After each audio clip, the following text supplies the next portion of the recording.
Bienvenue à tous dans cette nouvelle vidéo. On se retrouve pour le début d'un nouveau let's play. Et sur du Mario, oui, comme vous pouvez le constater, bon, là il y avait le petit défilement.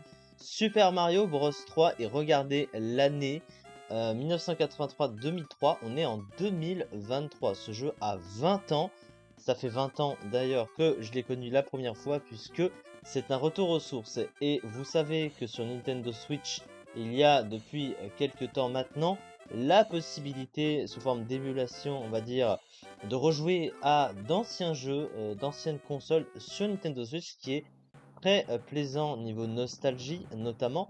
Et c'est le premier du coup, voilà, let's play que je fais sur ma chaîne pour la licence Mario, qui est une des licences que je fréquente aussi beaucoup, que j'ai beaucoup fréquenté comme beaucoup de joueurs, même si ce ne fut pas avec le temps ma préférée, hein, j'ai fini par me lasser un peu des Mario, contrairement à d'autres licences que j'apprécie, mais ça reste une licence que j'apprécie quand même, cela va sans dire. Donc on se retrouve sur ce jeu qui est le système classique de Mario. Si vous ne connaissez pas, vous allez connaître dans ce let's play. Donc je vous propose de partir tout de suite. Alors apparemment, j'avais dû créer, ouais, j'avais dû créer une partie pour tester. On va prendre un autre fichier, on va faire Mario et Luigi. Ouais, on peut jouer avec les deux personnages, ça va être assez important pour la suite. Donc comment ça fonctionne? Donc on évolue ici sur des mondes, des cartes où le but dans Mario c'est d'avancer de niveau en niveau, vous le savez. Et la difficulté dans Mario, il faut savoir qu'elle monte crescendo. On va partir des niveaux plus simples jusqu'aux niveaux plus difficiles, mais je pense que vous l'aurez compris. Ici le but sur cette carte-ci, et ça va être le cas pour les autres, là en l'occurrence, c'est d'aller atteindre le château où il y a écrit à l'aide, là, hein, puisque à l'aide ça veut dire qu'on a besoin de notre aide, donc du coup il faut aller sauver quelqu'un. Je vous en dis pas plus pour l'instant. Alors c'est vrai qu'il n'y a pas vraiment de scénario, hein, si je puis dire, là-dedans. Tu as juste un objectif précis, mais c'est pas construit sur une histoire à proprement parler, puisque le but de Mario, en tout cas pour ce genre de jeu, sur le Mario, les jeux Mario classiques, c'est à peu près ça. Même si les personnages sont répétitifs, reviennent et tournent un peu à l'idée de Mario, mais finalement il n'y a pas vraiment trop de gros scénarios construits. Du coup, on est parti. Donc, vous le voyez, je peux me déplacer sur la carte. Et tant qu'un niveau n'est pas fini, que je ne peux pas avancer sur le chemin derrière, on doit faire le niveau d'abord. On va tester donc ce premier niveau dans le monde 1. Donc, le but, c'est d'arriver du point A, donc du début du niveau, jusqu'au bout pour le valider, sans tomber, sans heurter des ennemis. Donc là en même temps je m'habitue un peu aux commandes sur Switch. Mais ça reprend un peu l'idée des anciens Mario, donc il n'y a pas trop de difficultés je pense.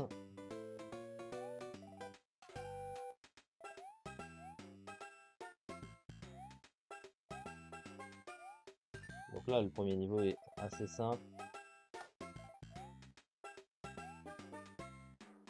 Et donc voici ce qui valide le niveau. On tape le cube à la fin et ça fait apparaître une image qui peut nous donner aussi un petit bonus, vous allez le voir par la suite. Donc voilà, on a fait le premier niveau, il était assez simple. Et vous voyez qu'on peut switcher entre Luigi et Mario. Et ils ont chacun de leur côté leurs 5 vies, hein, donc ça fait 10 vies, hein, puisqu'elles se cumulent en un sens. Donc pour l'instant, on n'a pas perdu de vie, mais il faut pas se relâcher. On va passer au niveau numéro 2. Je ne sais pas, hein, donc les niveaux vont être de plus en plus longs et durs au fur et à mesure. Je pense que vous l'aviez compris. C'est ce que je vous ai expliqué. La difficulté dans Mario, ça va crescendo. Là, c'est que le premier monde. Ça fait un peu didacticiel aussi, ou tutoriel, comme vous voulez.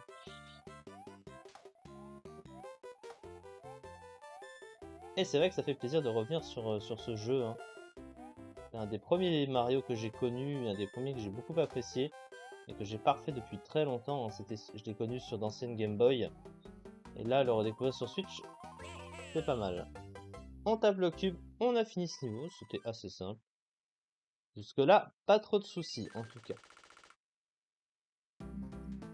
Donc là, on a la possibilité de choisir pour le coup, parce qu'on peut directement passer en bas. Sauf que on va essayer de faire à peu près tous les niveaux, hein. On va passer au niveau numéro 3, du coup.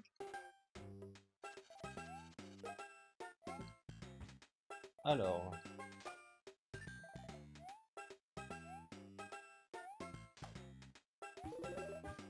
Alors, on va être amené à avoir divers objets d'amélioration. En plus du champignon, donc le champignon en fait il nous agrandit, vous l'avez vu. Et donc en fait si on se fait toucher par un ennemi, il nous rétrécit et on ne meurt pas direct. En fait c'est un peu comme une seconde vie. Une vie supplémentaire d'aventure. Donc là, on a une deuxième image et il se trouve que c'est la même que la première. Donc si jamais on arrive à avoir 3 fois la même image, on aura un compteur de multiplication pour des vies supplémentaires en fait, tout simplement. Mais dans tous les cas, si on a 3 images, même si ce ne sont pas les mêmes, il y aura minimum une vie gagnée. Donc c'est pas perdu. Le petit chapiteau ici nous offre un coffre à choisir entre 3 et un objet qui se rajoute dans notre stockage. Et avant de commencer un niveau, si on le souhaite, on peut aller se servir de l'objet d'entrée de jeu. Sauf que là, c'est pas nécessaire, c'est que le début. On va passer au niveau numéro 4, s'il vous plaît. Donc là, un niveau un peu particulier parce que l'écran bouge. Oui, c'est assez spécial. C'est une contrainte. Ça veut dire qu'il faut avancer en fait. Faut pas prendre 3 heures pour avancer, hein. Sinon, on risque de se faire tomber par l'écran lui-même. Ah, ça c'était un champignon, une vie que je n'ai pas récupéré parce qu'il est tombé de l'autre côté, malheureusement. Bon, l'écran se dépasse pas vite, mais faut quand même pas perdre de temps.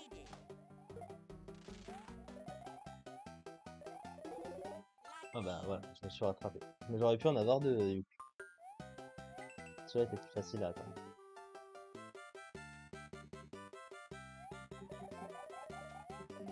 Donc ça me permet de planer. Petite queue de raton laveur là.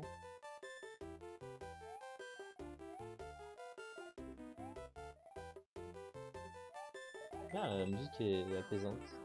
Ça me fait bon souvenir ces musiques. Est-ce qu'on va taper l'étoile? Eh non, on aura la fleur, donc on aura une seule vie au bout. Ce n'est pas grave. C'est toujours ça de prix. Alors, il y a aussi dans ce jeu Mario des mini-jeux et on en a un ici. Alors, il va falloir faire apparaître une image complète qui multipliera un nombre de vies supplémentaires encore une fois en fonction de l'image, mais si on arrive à la construire entièrement, sinon c'est perdu. Et en l'occurrence c'est le cas. On aurait eu sinon 2 vies pour le champignon, 5, non 3 pour la fleur et 5 pour l'étoile. Alors la petite forteresse ici, c'est là où on va affronter un petit mini-boss. Donc on va dire à peu près sur la moitié, oui on peut le dire sur la moitié du monde. Bon là je me suis un petit peu foiré parce que je suis allé un peu vite. C'est pas grave, on n'est pas mort. On fait attention aux petites boules de feu là. Attention à ça. Hop, tac. Voilà.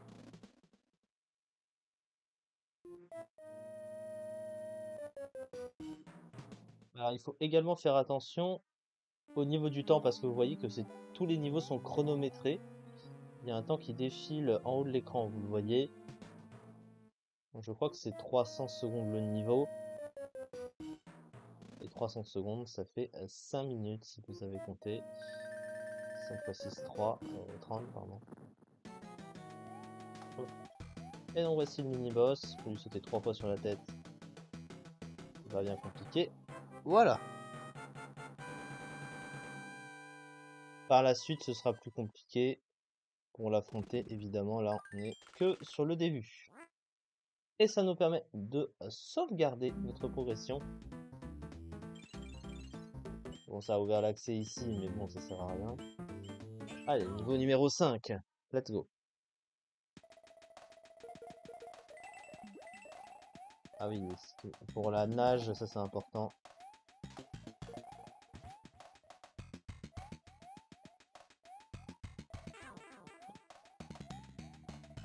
Ça peut marcher. Parce que je me suis peut-être relevé un petit peu trop vite.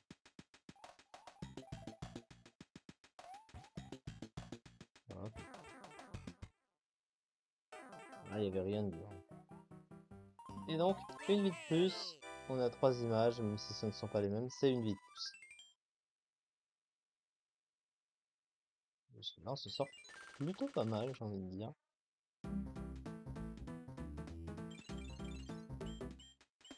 Alors, on va affronter quelque chose ici. Le petit frère marteau qui est là, hop. Et il nous offre une petite étoile. C'est un item. Alors, très sincèrement, c'est un item qui sert pas à grand chose quand tu l'utilises avant de commencer un niveau parce qu'il est très temporaire et il va pas servir tout le long du niveau en fait. Je sais pas trop pourquoi il nous l'offre, mais bon. C'est pour la déco. On va mettre ça comme ça. Donc là, niveau 6, donc c'est le dernier niveau avant la fin.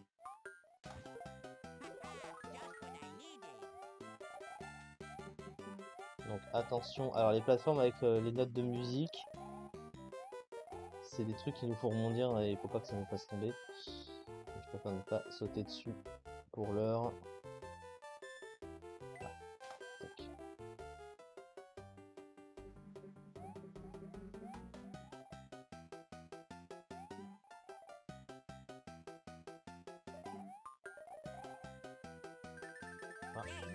Attention à la fin. Et le niveau est fini. Donc on est sur le point de finir ce monde qui fut rapide, mais c'était que le début, c'était bien pour montrer un peu le jeu aussi. Et on a un petit coffre qui nous attend ici même, comme la première fois. Et notez évidemment que Mario et Luigi ont chacun leur stockage. Vous ne pouvez pas utiliser l'objet de l'autre si vous n'utilisez pas le personnage en question, mais je pense que c'est logique. Toujours est-il que vous pouvez éventuellement partager leur vie, hein, comme c'est le cas ici. Mais pas échanger les personnages, par contre ça c'est pas possible. Alors on arrive au bout, au niveau du château.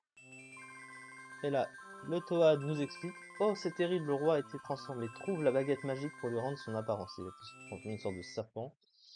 Il faut affronter celui qui est responsable de ça, récupérer la baguette magique. Et oui, c'est 300 secondes, j'avais raison. Pour chaque niveau, donc 5 minutes par niveau maximum. Là, l'écran bouge. Donc là, on est sur une sorte de vaisseau.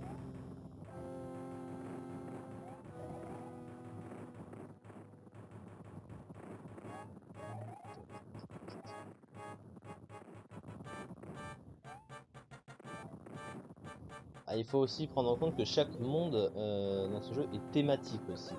On n'a peut-être pas fait attention. Mais en gros, il y a un environnement qui rapproche tout le monde.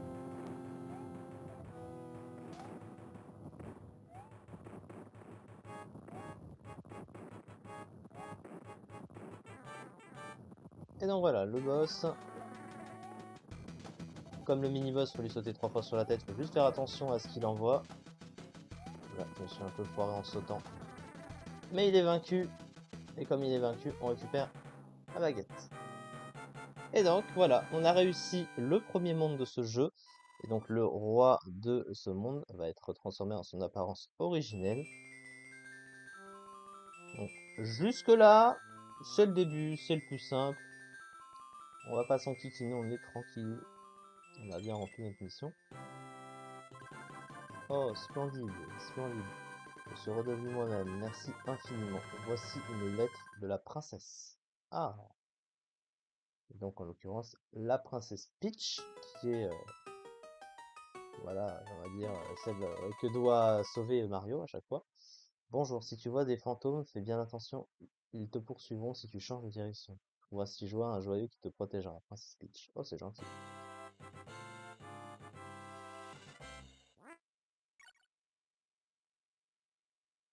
Et donc si on finit tous les niveaux du monde, il y a le parfait qui se rajoute, hein.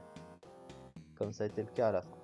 Et donc nous passons, comme on a fini le premier monde, au monde 2, et vous voyez que ici on est sur un monde complètement différent, il est désertique celui-là, donc chaque monde a on va dire, une thème, c'est thématique, hein, comme j'ai pu le dire juste avant. Donc on va s'arrêter là pour cette vidéo, voilà, premier monde fini, première vidéo finie, plutôt bonne vidéo d'introduction du coup. On se retrouve la prochaine fois pour entamer le second monde de ce jeu. Alors vous allez me dire combien il y a de mondes dans ce jeu. Eh bien, il y en a 8 au total. Alors, il y en a un 9e à vrai dire, mais c'est un monde un petit peu spécial, un peu bonus, qu'on ne va pas aller voir ici, mais Bowser, donc qui est l'ennemi principal de Mario qu'on affronte à la fin, c'est dans le 8e monde. Donc, on est au 2e. Il reste donc 7 mondes à parcourir. Donc voilà, petit à petit, les niveaux vont être de plus en plus difficiles. Donc ça, je pense que vous l'aviez encore une fois compris, je vous l'ai déjà dit. Merci beaucoup encore une fois de m'avoir suivi pour cette vidéo, et on se retrouve très prochainement pour la suite. Merci beaucoup.